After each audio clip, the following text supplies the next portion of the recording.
Today, I'm taking a look at the Peg Trail 2 Gore-Tex versus the Brooks Catamount.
.88 miles, 9 minutes, 18 seconds per mile, and 138 beats per minute today. Going for a nice and easy run, picking up a running buddy along the way, and testing out the Peg Trail 2 Gore-Tex on some dirt roads, some snowy dirt roads, and comparing it against the Brooks Catamount, which I took for a run along the Heritage Trail the day before. Now, before I get to my thoughts on these two trail shoes, I do want to go over some disclosures. The Brooks Catamount was a pair of shoes that was sent to me by Running Warehouse for the purpose of review, and the Peg Trail 2 Gore-Tex is a pair of shoes that I purchased with my own money. But in either event, no one is paying me to make this video or to include their shoe in this video, and no one's going to get a chance to preview any of my footage or my thoughts before you guys get a chance to see this video on YouTube. So with the disclosures out of the way, let's talk about the Peg Trail 2 with Gore-Tex versus the Brooks Catamount. The Brooks Catamount coming in with 32 millimeters of stack height in the heel and a 6 millimeter drop towards the forefoot, giving us 26 millimeters of stack height in the forefoot and a weight of 9.5 ounces. The Peg Trail 2 Gore-Tex has 30 millimeters of stack height in the heel and a 10 millimeter drop, so it has less in the forefoot, only 20 millimeters of stack height, and a weight that comes in a little bit heavier at 10.9 ounces, although when it comes down to it, it doesn't feel like the Peg Trail 2 Gore-Tex is a full ounce and a half heavier than the Brooks Catamount, but like just looking at the shoes, this certainly is the much bigger shoe. There's React midsole foam in the Peg Trail 2 with Gore-Tex, and I just really love the way that they're using it. It's a lot softer than the React that they put into the Pegasus 37, in my opinion, and I'm really enjoying running in this shoe. I'm also really enjoying the Brooks Catamount and its DNA Flash midsole. Now they're pairing that with their Trail Tack rubber outsole, which is a very firm rubber outsole. In contrast, the Peg Trail 2 with Gore-Tex has a very soft rubber outsole. The lugs are bigger, they're wider, they're deeper, but that rubber is a lot softer to run on. Now, the Peg Trail 2 with Gore-Tex doesn't have a rock plate, whereas the Brooks Catamount does, but the Brooks doesn't have a toe cap, while the Peg Trail does have a rubber toe cap up front. So each side is including some trail features and kind of taking some other ones away. Now, another major differentiator for me with these two shoes is that the Peg Trail 2 is getting Gore-Tex, whereas the Brooks Catamount doesn't have Gore-Tex. It doesn't really even have any kind of like waterproof or water resistant treatment, but it does have a TPU overlay kind of at the bottom part of the upper, the kind of like this like thin like plastic kind of overlay that covers the toe cap and the sides. It goes all the way around the shoe. Along the sides, there are cutouts. So if you do get wetness in here, it can drain out properly. So the one way you can kind of look at these two shoes is that this is the shoe for the winter when you want to keep water out because it's just going to be so cold on your foot. And this one is going to be the one where you want to let water come in and then just drain quickly because you don't mind if your feet are getting wet, like perhaps the summer. So is it as simple as one is the summer shoe and one's a winter shoe? Maybe, but there's a little bit more to it. Now, I mentioned in the Brooks Catamount that there's DNA Flash in this midsole, and that's a material that we saw for the first time last year in 2020, and I was instantly enamored with this material. It's mysterious in the sense that when you're just kind of walking around in it, it's very firm. It doesn't seem all that exciting at all. A lot of people don't like it when they're going slow in it. But when you pick up the pace in DNA Flash, it really comes to life. It becomes very lively, and the harder you push into the foam, the harder it pushes back on you. And so it's just a really exciting speed day type of material. It's the same material that they put in the Hyperion Elite 2, their carbon-plated marathon racer, and it's also in the Hyperion Tempo, which is their speed day shoe. Now, with the way that they've combined it with the Trail Tack rubber outsole, which I have been describing as just very firm rubber, I think what it does is it mutes the DNA Flash midsole material that's in here. It kind of like eliminates some of the top and bottom. So it's not quite as uninteresting at slower speeds, but it's also not as fun at faster speeds either. So it's not like this is like a tempo day trail shoe, in my opinion.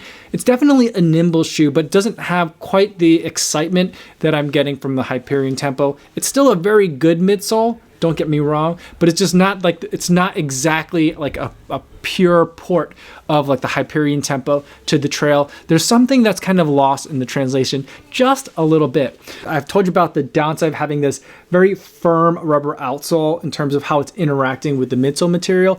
There is a benefit to it as well. I feel very sure-footed on surfaces that I would normally think that I might need to watch out where I'm stepping. So the best example that I can give from the recent few days of running that I've had with the Brooks Catamount is that after it snowed on the roads, whether it's dirt roads, pavement, or even on the trails, there's areas that get flattened down and compressed, whether there's other people, like foot traffic that's on there, or whether there's motor vehicle traffic that's on there. And as that snow gets compressed, it melts during the day, kind of refreezes at night, and you get this very dense, very slippery surface on the road or on the trail. Those kinds of surfaces, that's where the Brooks Catamount did really well. I just felt like it has the ability to really just like latch on to whatever you're stepping on and give you a good amount of grip to enable you to go a little bit faster. Now, I still am not getting like a tempo day, a threshold type of run through the trails kind of feel from this shoe, but I am getting a really nice sense of confident grip. Because not only does the outsole give me confidence, but just the overall shape of it, it doesn't feel like a trail shoe to me. It feels very much in terms of the way that the upper is designed like a regular running shoe. I just feel like it's a very nimble shoe. On the other hand, I think the Pegasus Trail to Gore-Tex has been translated very nicely from the Pegasus 37 to get to this trail version, both in terms of what they've done with the midsole material and also what they're doing with the outsole rubber. The midsole material, I think, is a little bit softer than the React foam that's in the Pegasus 37, the road kind of cousin to this shoe.